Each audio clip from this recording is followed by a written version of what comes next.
सणासुदीला किंवा रोजच्या पूजेला देवाची तांब्या पितळीची भांडी घासायला आपण बाजारातून पितांबरी किंवा भैया पावडर आणतो ना. पण त्याचा एक मोठा तोटा आहे. ती पावडर हाताला लागली की हाताला रॅशेस येतात, हात काळे पडतात, भेगा पडतात आणि ती आग खूप वेळेपर्यंत जातही नाही.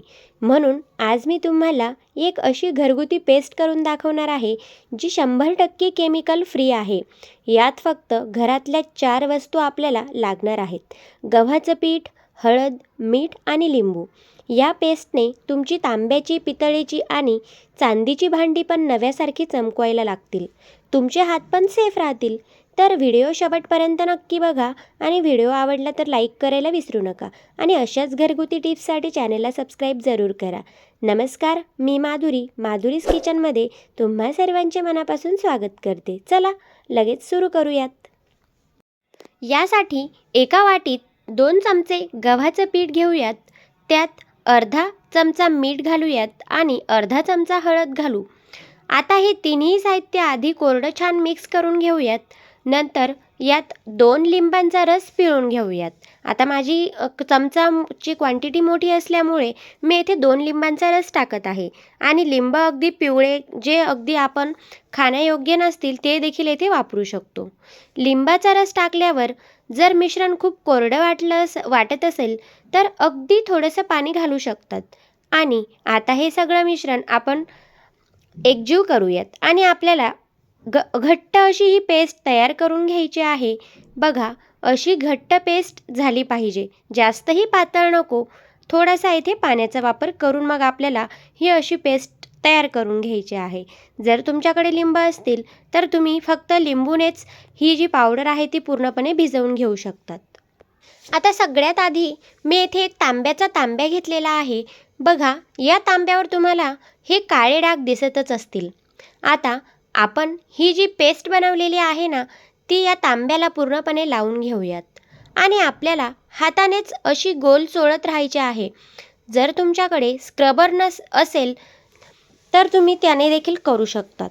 जर नसेल तर काही हरकत नाही, तुम्ही माझ्यासारखेच हातानेच किंवा जुन्या कापडाने पण घासू शकतात. पण बघा, मी येथे हातानेच कसं घासते. ह्या पेस्टने हा पूर्ण तांब्या आपल्याला 1 ते 2 मिनिटे चोळून घ्यायचा आहे. चोळून झाल्यानंतर ही वरची बाजू आपण पेस्टने पूर्णपणे घासून घेतलेली आहे. आता मी येथे एका कढईत थोडेसे पाणी घेतलेले आहे. यात आपण हा तांब्या धुवून घेऊयात. तर बघा, किती छान असा हा तांब्या निघालेला आहे. अगदी नव्यासारखा चमकतोय. पण बघा, आतला भाग अजून काळाच दिसतोय. तो देखील आता आपण याच पेस्टने चोळून घेऊयात. तर आता आतला भागसुद्धा आपण याच पेस्टने छान 2-3 मिनिटे चोळून घेऊयात. चोळून झाल्यावर आता त्याच पाण्यात आपण आतला तांब्याचा भागसुद्धा स्वच्छ धुवून घेऊयात.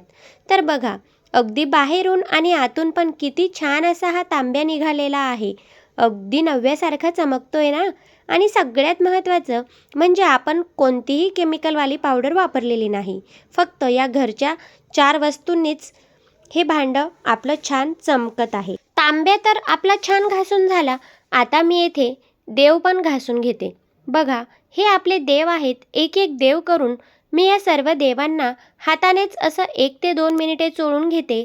ही जी आपण पेस्ट बनवलेली आहे ना, यानेच सर्व देवांना लावून घेते. बघा, हळद आणि लिंबू असल्यामुळे देवांनाही काहीही इजा होत नाही. 100% अगदी सुरक्षित आहे.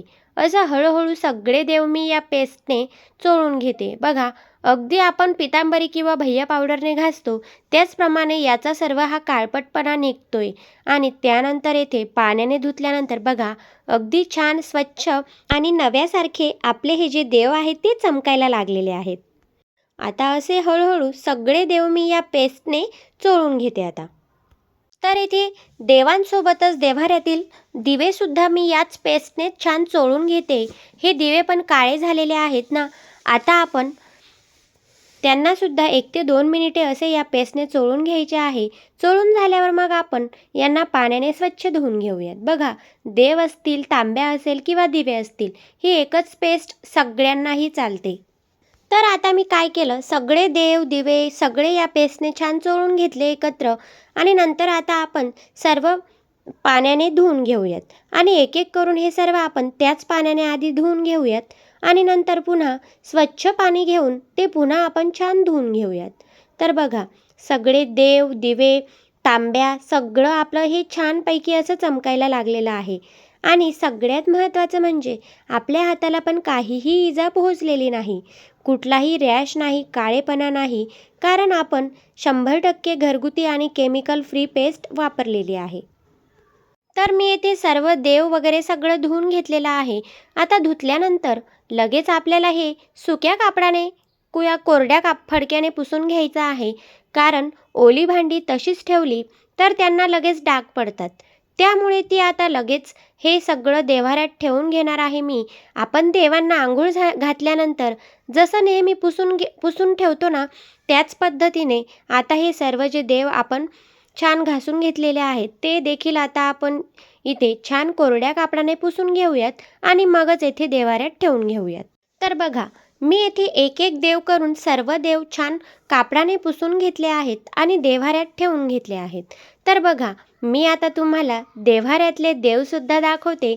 बघा, किती छान असे आपले देव्हाऱ्याला हे शोभून दिसत आहेत आणि मस्त असे दिसत आहेत.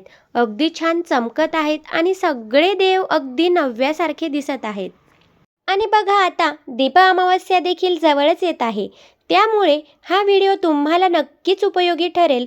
तर तुम्हाला आजचा हा व्हिडिओ कसा वाटला, हे केमिकलयुक्त पेस्ट कशी वाटली, हे मला कमेंट्समध्ये नक्कीच कळवा. आणि तुम्ही घरी कोणत्या पद्धतीने देव घासता, कोणते लिक्विड वापरता आणि तुमचे पण हात काळे पडतात का, हे मला एकदा नक्की सांगा. व्हिडिओ जर थोडासा जरी आवडला असेल तर लाईक करायला विसरू नका. आणि चॅनलवर नवीन असाल आणि अशाच नवीन नवीन घरगुती टिप्स आणि रेसिपीजसाठी माधुरीज किचनला सबस्क्राईब नक्कीच करा आणि शेजारील बेल आयकॉन देखील प्रेस करा. चला तर मग भेटूयात आता नेक्स्ट व्हिडिओसोबत. धन्यवाद. Bye bye.